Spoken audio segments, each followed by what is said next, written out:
بسم اللہ الرحمن الرحیم قال فما خطبکن، اب بادشاہ نے طلب کر لیا سب کو، وہ بیگمات کو، اذ راوتن ما خطبکن اذ راوتن یوسف عن نفسہ، کیا معاملہ تھا تم لوگوں کا، کیا حقیقت تھی اس کی جبکہ تم نے یوسف کو چاہا، تم سب نے چاہا کہ اسے تم پھسلا دو اور اسے تم گناہ پر آمادہ کرو۔ قلنا حاشا للہ ما علمنا علیہ من سوء، ان سب نے کہا کہ اللہ گواہ ہے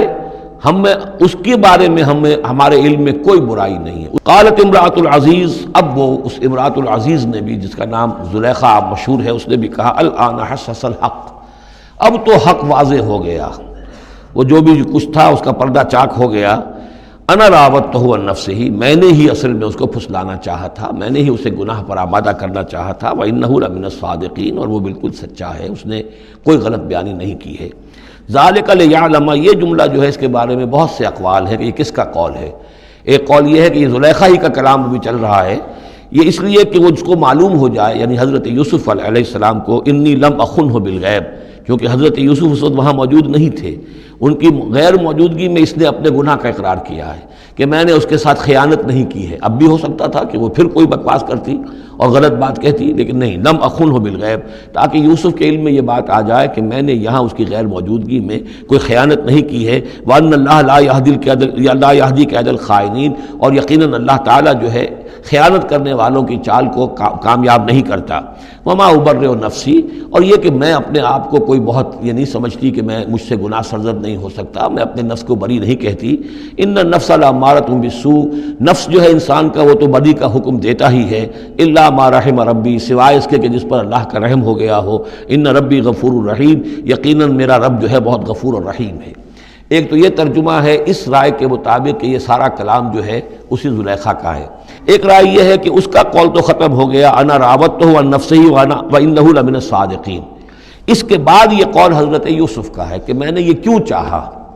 میں نے یہ چاہا کہ میری صفائی ہو جائے اور یہ سارا معاملہ کھل جائے۔ میں یہ نہیں چاہتا تھا کسی اور کی بے عزتی ہو، کسی اور کی عزت کے پردے چاک ہوں، لیکن یہ ضرور میں چاہتا تھا کہ وہ عزیز مصر یہ جان لیتا کہ میں نے کوئی خیانت نہیں کی ہے اس کے معاملے کے اندر، اور اس کے گھر میں اور اس کی عزت پر یا کسی اور کی عزت پر میں نے کبھی کوئی بری نگاہ نہیں ڈالی ہے، اور اللہ تعالیٰ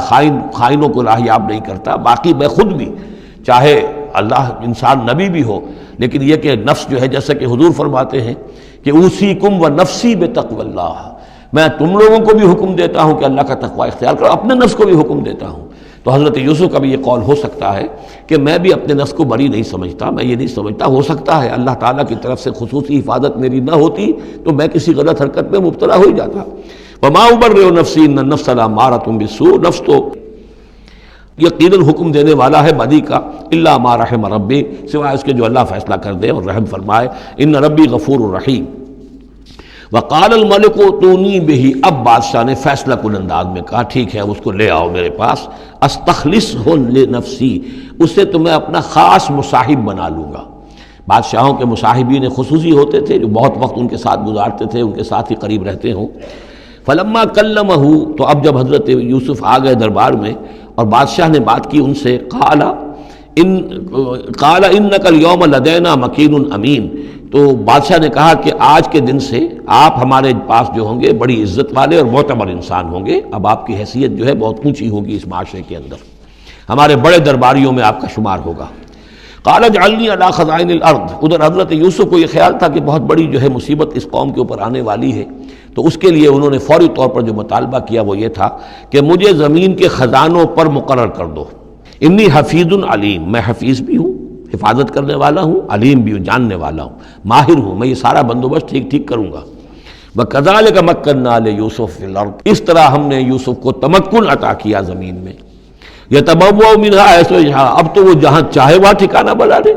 نصیب برحمتنا من نشاء، ہم اپنی رحمت دیتے ہیں جس کو چاہتے ہیں، ولا نضيع اجر المحسنین، اور نیکوکاروں کا اجر ہم ضائع نہیں کرتے۔ والاجر الآخرۃ خیر للذین آمنوا، باقی یہ کہ اصل میں جو آخرت کا اجر ہے وہ تو بہت ہی بہتر ہے ان کے حق میں جو ایمان لائیں اور جو تقوی کی روش اختیار کیے رہے ہوں۔ وکانوا یتقون۔ وجاء اخوۃ یوسف فدخلوا علیہ، آئے بھائی حضرت یوسف کے اور داخل ہوئے ان کے ہاں، پیش ہوئے۔ فعرفہم، اس نے تو پہچان لیا ان کو، وہم لہ منکرون، لیکن وہ اسے نہیں پہچان پائے۔ ولما جہزہم بجہازہم،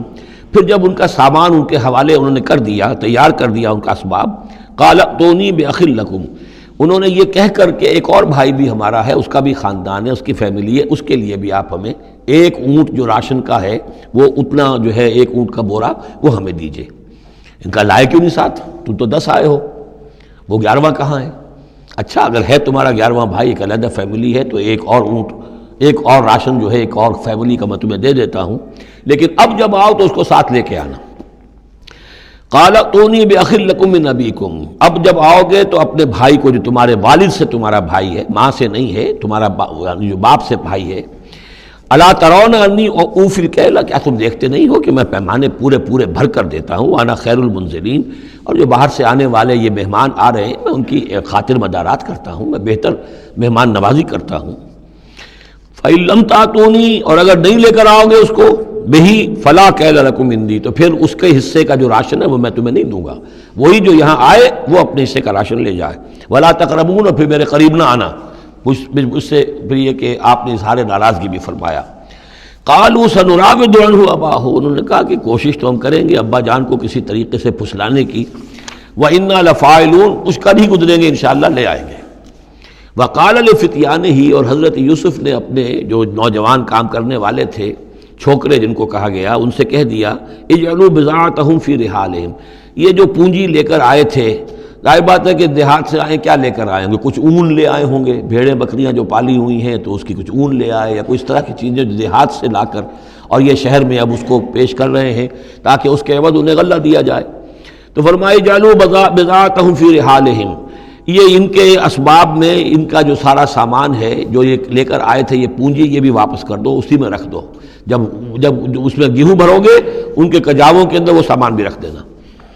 لعلہم یعرفونہا، تاکہ وہ پہچانے اس کو اور میرے اس احسان کو سمجھیں جا کر، اذا انقلبوا الی اہلہم، جب کہ وہ اپنے اہل و عیال میں واپس پہنچیں گے، لعلہم یرجعون، تو شاید کہ پھر وہ میرے اس احسان کو بھی مانتے ہوئے پھر وہ دوبارہ آئیں۔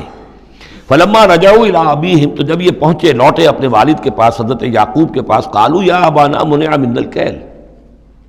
انہوں نے کہا ابا جان ہم سے ایک پیمانہ روک لیا گیا ہے، ایک خاندان کا راشن جو ہے وہ روک لیا گیا ہے، فارسل معنا اخانا، تو اب آئندہ جو ہے آئندہ سال ہمارے ساتھ ہمارے بھائی کو بھیجیے، نقتل، تاکہ ہم اس کی بھرتی بھی لے آئیں، اس کا راشن بھی لے آئیں، وَإِنَّا لَهُ لَحَافِظُونَ، اور ہم اس کی پوری حفاظت کریں گے۔ قَالَ هَلْ آمَنُكُمْ عَلَيْهِ، حضرت یعقوب نے فرمایا کیا میں تم پر اعتبار کروں اس کے بارے میں؟ هَلْ آمَنُكُمْ عَلَيْهِ إِلَّا كَمَا أَمِنْتُكُمْ عَلَىٰ أَخِيهِ مِنْ قَبْلُ، کیا اسی طرح تمہارے اوپر میں اعتبار کر لوں جیسے کہ میں نے اس کے بھائی یوسف کے بارے میں تم پر پہلے جو ہے وہ اعتماد کیا تھا؟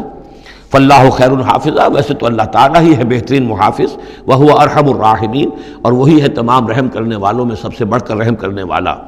ولما فتحوا متاعهم وجدوا بضاعتهم ردت الیہم، جب انہوں نے اپنا سامان کھولا، کجاوے کھولے، تو انہوں نے یہ دیکھا کہ ان کی پونجی بھی انہیں لوٹا دی گئی ہے جو انہوں نے قیمت کے طور پر دی تھی۔ قالوا یا ابانا ما نبغی، وہ پکار اٹھے ابا جان ہمیں کیا چاہیے، ہذہ بضاعتنا ردت الینا، یہ ہماری پونجی بھی ہمیں لوٹا دی گئی ہے۔ وَنَمِيرُ أَهْلَنَا، ہم جائیں گے اپنے اہل و عیال کے لیے کھانے کا بندوبست کریں گے، وہاں سے راشن لائیں گے، وہاں سے غلہ لے کر آئیں گے۔ نَحْفَظُ أَخَانَا، اپنے بھائی کی ہم 10 ہیں اس کی حفاظت کریں گے۔ وَنَزْدَادُ كَيْلَ بَعِيرٍ، اور ایک اونٹ کی جو کجاوا جو ہے، اونٹ کا جو بورا ہے وہ ہم لے کر آئیں گے مزید۔ ذَلِكَ كَيْلٌ يَسِيرٌ، یقیناً یہ بڑی آسان شے ہے جو ہمیں مل جائے گی۔ قَالَ لَنْ أُرْسِلَهُ مَعَكُمْ، حضرت یعقوب نے کہا ہرگز نہیں بھیجوں گا میں اسے تمہارے ساتھ، حتیٰ تؤتونی موثقا من اللہ، یہاں تک کہ تم بڑی گاہی قسم کھاؤ میرے سامنے اللہ کی، لتاتوننی بہ، کہ تم لازماً اسے لے کر آؤ گے واپس، الا ان یحاط بکم، الا یہ کہ تم سب کو گھیرے میں لے لیا جائے، کوئی ایسی مصیبت آ جائے تم سب ہلاک ہو جاؤ، ہو سکتا ہے